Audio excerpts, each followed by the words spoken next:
বিশ্বের বাছাই করা কিছু মুভিগুলো থেকে আজকের এই মুভিটি নিয়ে হাজির হলাম। আশা করি তোমরা কেউ বোর ফিল করবে না। এই মুভিতে একটা মানুষ যেভাবে খুন করে এই খুন কেউ শনাক্ত করতে পারে না, আর প্রত্যেকটা খুনকেই একটা অ্যাক্সিডেন্ট বলে চালিয়ে দেওয়া হয়। আর এই মুভিটির নামই হচ্ছে অ্যাক্সিডেন্ট ম্যান। তাহলে চলো বন্ধুরা, শুরু করা যাক মুভি অ্যাক্সিডেন্ট ম্যান।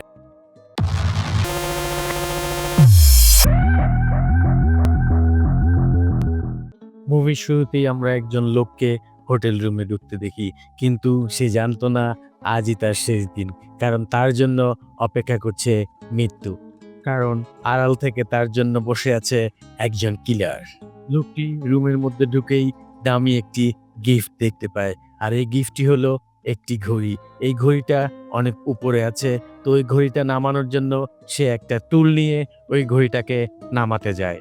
আর তখনই আমরা দেখতে পারি একটা কিলার এসে তার গলায় ফাঁস দিয়ে সাথে সাথে তাকে হত্যা করে ফেলে।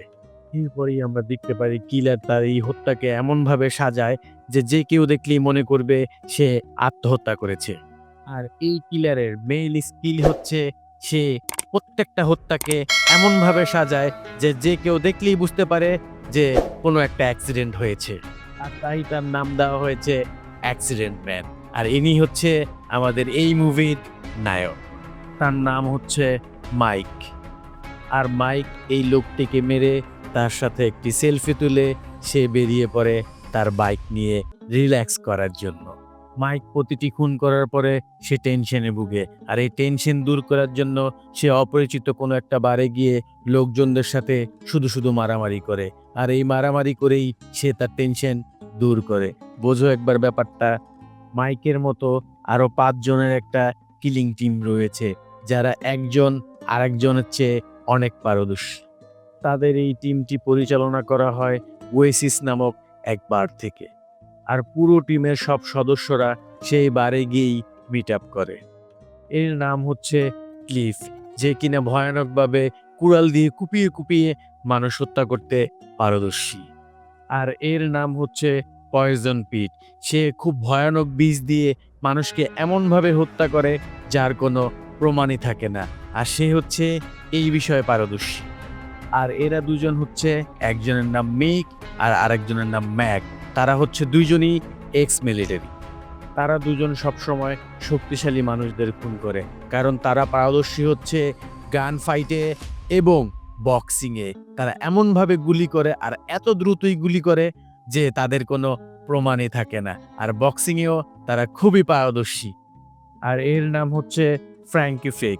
আর এ প্রতিবার মারার সময় এমন কিছু কিছু জিনিস আবিষ্কার করে, মানে তার মাথায় হচ্ছে উপস্থিত বুদ্ধি খুব বেশি কাজ করে, আর এজন্যই সে মানুষ খুন করায় পারদর্শী। তাদের টিমে একজন লেডি কিলারও ছিল, তার নাম হচ্ছে জেন দ্য রিভার। সে হচ্ছে সোর্ড ওম্যান। সে এমনভাবে তলোয়ার ঘুরায় যে মানুষকে কুচি কুচি করতে তার একদমই সময় লাগে না। আর সে হচ্ছে তরোয়ালে খুব পারদর্শী, কারণ সে অনেক বছর জাপানে গিয়ে সামুরাই শিখেছে। আর তার খুন করার আরেকটা নতুন কৌশল হচ্ছে সে প্রথমে মানুষকে হানি ট্যাপে ফেলে এবং তারপরে কেটে কুচি কুচি করে। এখন আমরা সর্বশেষ সবার বসের সাথে পরিচয় হব, যার নাম হচ্ছে বিগ রে। সে আগে এই ধরনের কাজগুলা করতো, তার খুব কাজের পারদর্শিতার কারণে সে এখন সবার বস হয়ে গেছে। এরপরেই আমরা দেখতে পারি মাইক সেই খুনটা করে সে তার সেই বারে চলে আসে এবং অন্যান্য সদস্যদের সাথে দেখা করে। টিমের মেম্বাররা সবাই প্রত্যেকটি খুন করার পরে এই বারে এসে আড্ডা দেয় আর নতুন নতুন খুনের কন্ট্রাক্ট নিয়ে যায়। বোঝো একবার ব্যাপারটা, তারা খুন করেও আড্ডা দেয় আর টাকাও ইনকাম করে। বারে বা কত সুন্দর।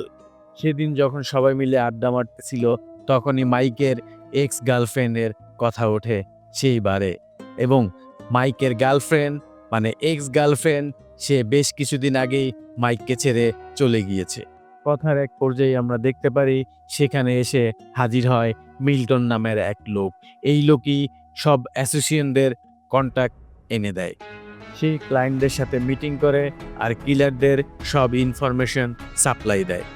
আর প্রতিটি খুনের জন্য মিল্টন 15% কমিশন পায় আর বিগড়ে পায় 25%, কারণ সে হচ্ছে বস। আর বাকি টাকাগুলো পায় কিলাররা, মানে যে মিশন কমপ্লিট করবে সে।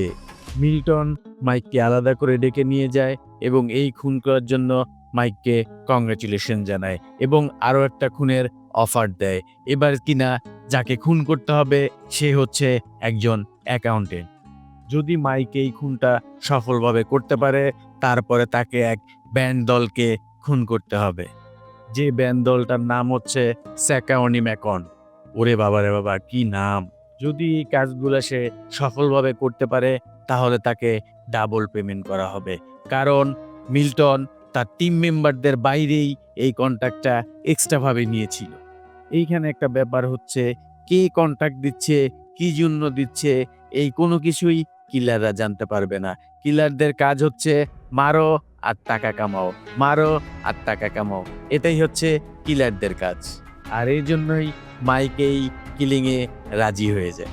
মাইক ওই লোকটিকে খুন করার জন্য চমৎকার এক ফাঁদ পাতে, যে কিনা প্রত্যেক দিন গাড়িতে ওঠার জন্য একটি নির্দিষ্ট জায়গায় দাঁড়িয়ে থাকে।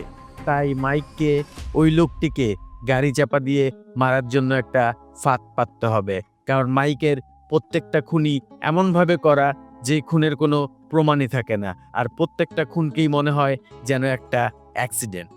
আর এই কাজটি করার জন্য মাইক ওই জায়গায় একটা বিল্ডিংয়ের উপরে 5 দিন ঘাপটি মেরে বসে থাকে চুপচাপ, শুধুমাত্র সুযোগের সন্ধানে। ফাইনালি সে 5ম দিনের মাথায় ঠিকঠাক অ্যাঙ্গেল মতো একটা গাড়ি আসতে দেখে, যেই গাড়িটা দিয়ে অ্যাক্সিডেন্ট করিয়ে ওই লোকটাকে মারা যাবে। তাই সে তার সাথে করে একটা স্নাইপার নিয়ে আসে এবং তার গুলি হয় কাচের।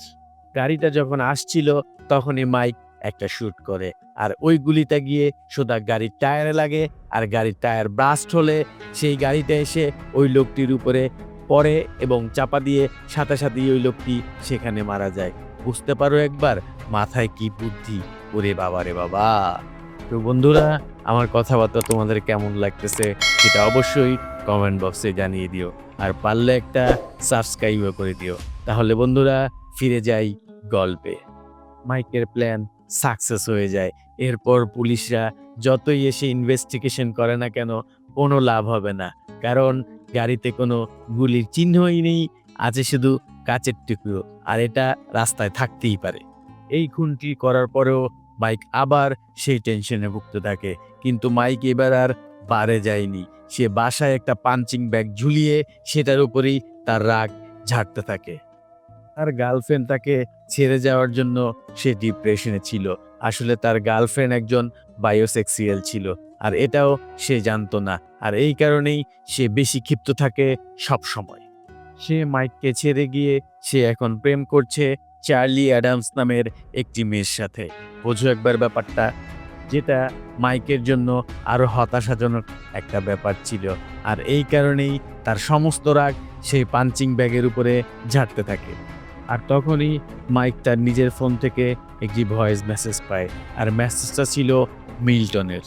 মিল্টন তাকে এই খুনটি সম্পূর্ণ করার জন্য পেমেন্টের জন্য ডাকে, আর মাইক সাথে সাথে তার বাইকটি নিয়ে বেরিয়ে যায়। যাওয়ার পথেই আমরা দেখতে পারি সেই ব্যান্ডটি, মানে স্যাকাউন্সি ম্যাকন্স যে ব্যান্ডটি ছিল, সেই ব্যান্ডটি একটা লাইভ পারফরমেন্স হচ্ছে। তো মাইক সেখানে যায়। সেইখানে গিয়ে এই ব্যান্ডটির যেরকম গান পরিবেশনা হচ্ছিল এটা দেখে মাইক অনেক ক্ষেপে যায়, যে না, ওকে পরে মারার দরকার নেই, ওকে আমি এখনই মেরে ফেলবো। যেমন কথা তেমন কাজ, ইলেকট্রিক তারের পাওয়ার কট দিয়ে তাদের সবাইকে শর্ট সার্কিট করে শর্ট খাইয়ে সাথে সাথেই সেখানেই মেরে ফেলে। এরপর যখন সে পেমেন্ট আনতে যায় তখনই আমরা দেখতে পারি একজন লোক একটা গান নিয়ে তার উপরে আচমকাই হামলা করে দেয়। মাইক একটা গাড়ির উপরে উল্টা দিকে লাফ দিয়ে চলে যায়, কিন্তু কিলার উল্টাপাল্টা গুলি চালাতে থাকে সেই গাড়ির দিকে, কিন্তু মাইকের গায়ে একটা গুলিও লাগে না। আর এই মিশন ফেল দেখে কিলার যখন বাইক দিয়ে পালাতে যাচ্ছিল তখনই আমরা দেখতে পারি মাইক এক কিক দিয়ে সেই ভিলেনকে মাটিতে ফেলে দেয়। এরপর শুরু হয়ে যায় সেই কিলারের সাথে মাইকের মারামারি। আসলে এই মারামারিটা দেখার মতো একটা মারামারি ছিল। মাইক আসলে ছোটবেলা থেকেই ক্যারাতে, কুমফু, সোল ফাইটে খুব পারদর্শী ছিল, তাই এই কুমফু ম্যানকে সে এমনভাবে মারতে থাকে সেই মাইটটা ছিল দেখার মতো।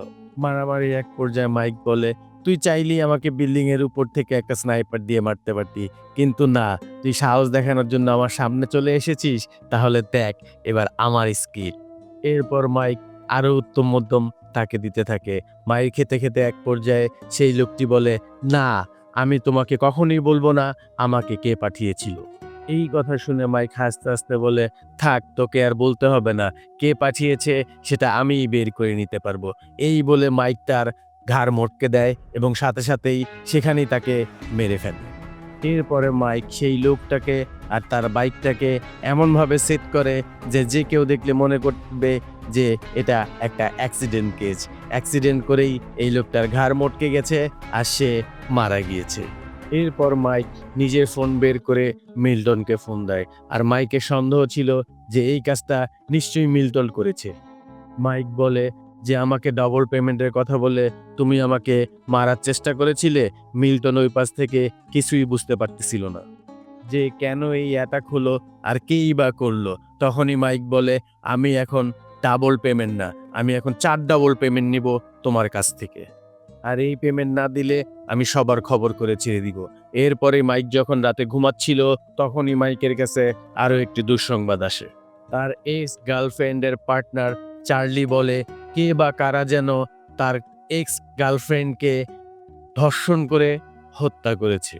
এই কথা শুনে মাইকের মাথায় যেন আকাশ ভেঙে পড়ে। বেদ তাকে ছেড়ে চলে গেল, মাইক তাকে অনেক বেশি ভালোবাসতো। এরপরে বেদকে যখন কবর দেওয়া হচ্ছিল তখন সেখানে মাইক এসে চার্লির কাছ থেকে জানতে পারে যে বেদ প্রেগনেন্ট ছিল, আর এই সন্তানের বাবা হলো মাইক নিজে। এই কথা শুনে মাইক তো কষ্টে ভেঙে পড়ে এবং সে কান্না করতে থাকে। নিজের গার্লফ্রেন্ড এবং অনাগত বাচ্চাকে যারা হত্যা করেছে তাদেরকে ছেড়ে দেওয়ার তো কোনো প্রশ্নই ওঠে না, তাই সে এই হত্যার প্রতিশোধ নেওয়ার জন্য উঠে পড়ে লাগে।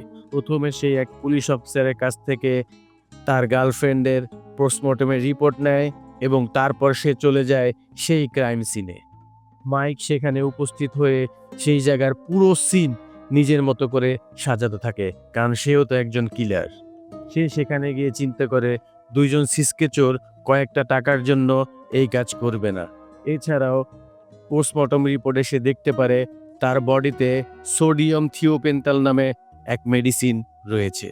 এই সকল মেডিসিন যেই সব মানুষের হ্যালোসিলিউশন হয় তাদেরকে শুধুমাত্র দেওয়া হতো। কিন্তু মাইকের পুরো মনে আছে যে এই ধরনের সমস্যা বেদের কখনোই ছিল না, আর একজন প্রেগনেন্ট মহিলাকে এই ধরনের মেডিসিন ডক্টরও প্রোভাইড করবে না। এর সাথে সাথে তার এটাও মনে পড়ে যায় যে তার টিমে যে দুইজন এক্স আর্মি অফিসার ছিল তারা তাদের মিশনে এই মেডিসিনটা ব্যবহার করত শুধুমাত্র ভিকটিমের কাছ থেকে গোপন তথ্য বের করার জন্য। এছাড়াও বেদের শরীরে সিরিঞ্জের দাগ লুকানোর জন্য এলো পাথানো অনেক কোবানো হয়েছে, যেটা সবসময় ওই এক্স মিলিটারি যে দুইজন পার্সন ছিল তারা সবসময় এই কাজটাই করত খুন করার পরে। যখন মাইক দেখতে পারে যে 2-2-4 মিলে গেছে, তার মানে তারাই বেদকে হত্যা করেছে, এটা মাইক শিওর হয়ে যায়। ফলে মাইক আর কোনো দেরি করে না, সাথে সাথে চলে যায় মিক এবং নেকের বাসায়। মাইককে দেখে তারা দুইজন জিজ্ঞেস করে, কি ব্যাপার মাইক, তুমি এখানে কেন? তোমাকে দেখে তো অনেক চিন্তিত মনে হচ্ছে। তখন মাইক বলে, এর উত্তর তো তোমাদের কাছে আছে। তখন তার হাতে থাকা কাগজগুলো সব ছুঁড়ে ফেলে দেয়, আর এই কাগজগুলো দেখেই নিক বুঝতে পারে যে সামথিং রং। প্রথমে তারা অস্বীকার করলেও নিক এসে বলে যে হ্যাঁ, কাজটি আমরাই করেছি, তাতে সমস্যাটা কি? এই তো হচ্ছে আমাদের প্রফেশন। এখানে শুধু আমি কেন, এখানে তুমি থাকলেও একই কাজটি করতে, কারণ তুমিও তো শত শত মানুষ মেরেছো, আর তাছাড়া ও তো তোমাকে ছেড়ে চলে গিয়েছিল। তাই বলছি, মাথা ঠান্ডা করো আর সবকিছু ভুলে যাও, যা হবার তা হয়ে গেছে। কিন্তু মাইক এই বিষয়টা মানতে পারে না, আর শুরু হয়ে যায় তাদের সাথে ফাইটিং। সে কি ফাইট, বাবারে বাবা, না দেখলে কখনোই বুঝবে না বন্ধুরা। এই হচ্ছে এক দুর্দান্ত ফাইট। মাইক এই দুইজনকে হারানো প্রায় অসম্ভব, কারণ এই দুইজনই হচ্ছে রিটায়ার্ড আর্মি ম্যান, আর তারা খুব হাই স্কেল। তবে মাইকও কম কিসের, সে ছোটবেলা থেকেই তো অ্যাকশন কিলার নামেই পরিচিত। সে তাদের দুইজনকে এমন মাইর মারে যে তাদের দুইজনকেই ধরাশায়ী করে দেয়। তখন নিক বলে ওঠে, ভাই প্লিজ এসব থামা, আমরা শুধু আমাদের কাজটাই করেছি, আর তুই ওর সাথে সম্পর্ক শেষ করেছিস বলেই তো আমরা এই কাজটি করেছি। তখন মাইক চিৎকার করে বলে, সে তো প্রেগনেন্ট ছিল, তারপরেও কেন তোরা তাকে মারলি? এই কথা শুনে নিক বলে, আরে ভাই আমরা তো এটা জানতাম না।